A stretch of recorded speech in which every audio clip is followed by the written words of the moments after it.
Go. Okay, we are here today to talk about animal cruelty. And Derek, stop it and restart it. You can't do that to me. As soon as I'm sorry. you know how to start it, right? Yes, starting right now. Oh, stop it and start again because we can't be talking. Good. Hello, everybody. We're here today to talk about some animal cruelty issues. I'm sorry. Go start it again. It can't be on there laughing. Go start it, stop it, and start it again. What's so funny about animal cruelty? No, it was too late. Hello, everybody. We're here today to talk about some animal cruelty issues. I'm not here to judge you whether you eat meat or do not eat meat, but I want you to be aware of some cold, hard facts that we face globally. We don't have to be vegetarians to promote ethical treatment of animals. As the dominant species on the planet, we have the means to offer more humane and sanitary conditions for our less fortunate friends, and harsher punishment for those who don't abide by the rules. In the United States, high standards are supposed to be in place to regulate the slaughter of our animals for food. Let's take a look and see what you think. Every year, 9 billion chicks are raised for slaughter. They are forced into living spaces.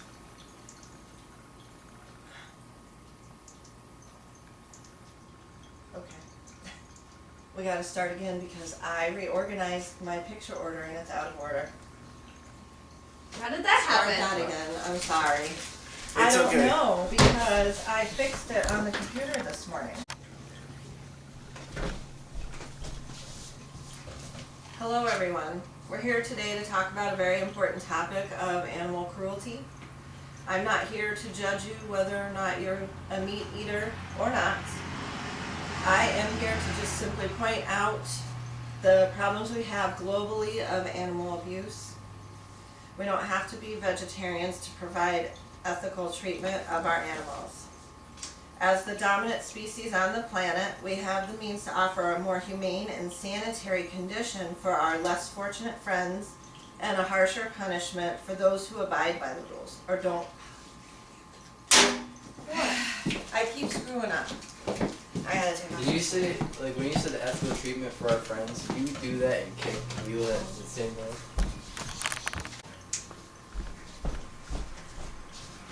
Hello, everyone. We're here today to talk about a global problem we have with animals not being treated very well. Globally, we have a lot of, what am I saying? I just draw a blank. As soon as I start, I'm drawing a blank. Would you have it written on the paper? Yeah.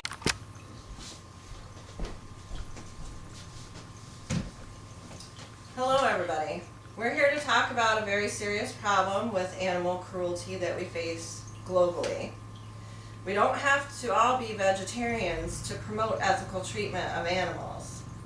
As the dominant species on the planet, we have the means to offer more humane and sanitary conditions for our less fortunate friends and harsher punishment for those who don't abide by the rules. I'm not here to judge you whether you eat meat or don't eat meat, but we need to face the cold hard facts that there's a problem with the way our animals are being treated. In the United States, we are supposed to have high standards in regulation of slaughter of our animals. But let's take a look and see what you think. Every year, 9 billion chicks are raised for slaughter. They are forced into living spaces that become very cramped. The next step is debeaking them at an early age to prevent pecking one another while living in arrangements that are stressful. This process can create infections and some birds die from not being able to eat. In the farms that push egg production, male chicks are often thrown away. Some are even mulched in a machine called a macerator. They are thrown into trash bags to suffocate. And for the birds that are kept for production, Their living arrangements become cramped and toxic with ammonia odors from the large amount of fecal matter that they're living in. Skin burns and infections are often a result, along with difficulty of breathing. Mortality rates climb as the conditions become worse. In hen houses, they are forced to live in cages. They're called battery cages. Some birds cannot handle the stress and fail to thrive. The deceased birds are often thrown into piles, carts, boxes, trash cans, whatever seems to be convenient. Chickens may not be cute and cuddly creatures, but they do suffer and they do feel pain. One procedure that is commonly used is forced molting. If a chicken is not producing eggs to the satisfaction of the farmer, they are deprived of food and water for up to 14 days, which shocks their bodies into laying eggs. Unfortunately, this process can kill the birds.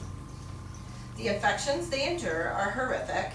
Some birds escape from the cages and fall into the feces below, which can also kill them. All the survivors are hauled to the slaughterhouse, and as you can see, there's a lot of birds that are gonna go. Once they arrive to the slaughterhouse, they first string the birds by their feet and give them an electrical bath that stuns them.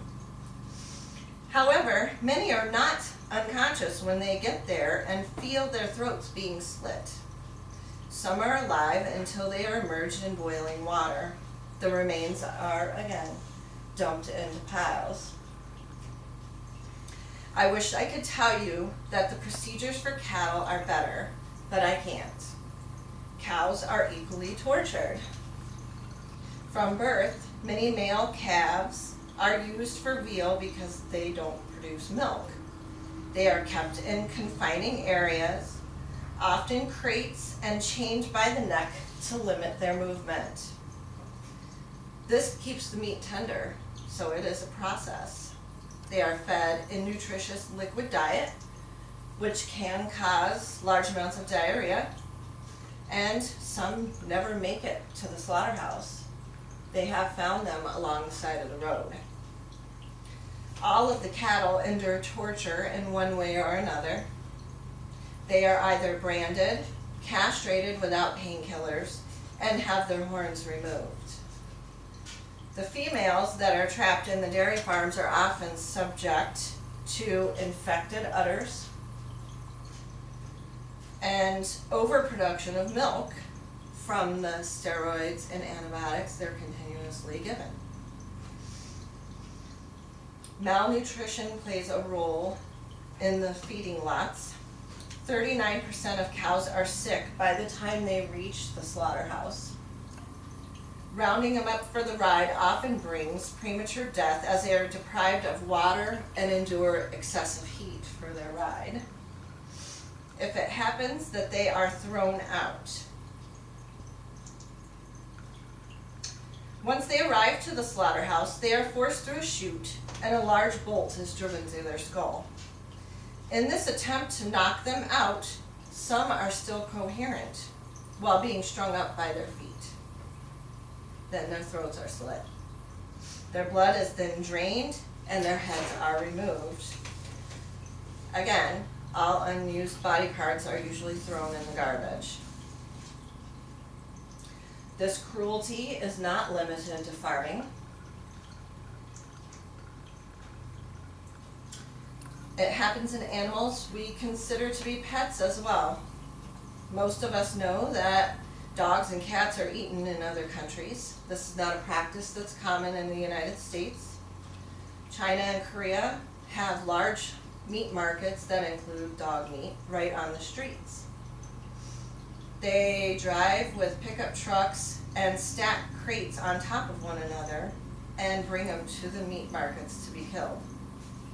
Not only are the dogs stacked in each cage, but the cages are often dropped, kicked, and thrown as they're moving them around.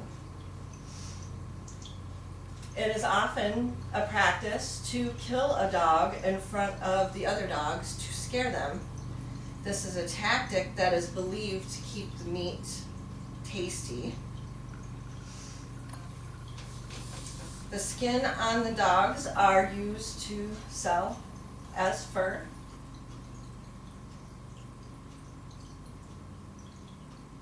And the meat is sold right on the streets.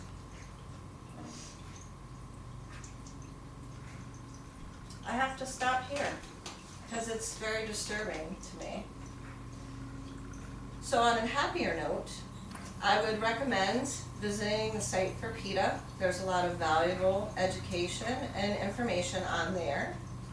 This will help us become more aware globally of the problems we face with animal cruelty, and it will spread the knowledge. I'm not here to convince you one way or another, but I think while our animals are here, they deserve better than what they're getting. There's a lot of things we can do to keep our animals happy before they're slaughtered. And dogs and cats I can't include into that for myself. I can't imagine having my dog be on my dinner plate. And that's it.